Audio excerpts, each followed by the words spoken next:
தோல் சுருங்கி உடல் மெலிந்து நடக்க முடியாத நிலை இருந்தும் இறப்பு வரையிலும் அயராது உழைத்த கிராமத்தின் ஆணிவேர். புதுக்கோட்டை மாவட்டம் கொத்தமங்கலம் கிராமத்தை சேர்ந்தவங்க தான் செல்லையா.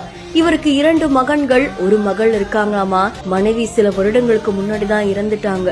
பிழைப்புக்காக 98 வயசுலயுமே பனைமரம் ஏறி நுங்கு வெட்டி இறக்கி வியாபாரம் செஞ்சுட்டு வந்திருக்காங்க. நுங்கு இல்லாத காலத்துல கூட தென்னை மரத்துல ஏறி தேங்காய் பறிச்சு கொடுத்து அதுல வரக்கூடிய காசை வச்சு வாழ்க்கையை கழிச்சிருக்காங்களாம். இந்த செய்தி கடந்த 2020ஆம் ஆண்டு வெளிவர அப்போ புதுக்கோட்டை மாவட்ட ஆட்சி தலைவரான உமா மகேஸ்வரி அவர்கள் இந்த முதியவருக்கு மாதாந்திர முதியோர் உதவித்தொகை கிடைக்கிறதுக்கு நடவடிக்கை எடுத்திருக்காங்க.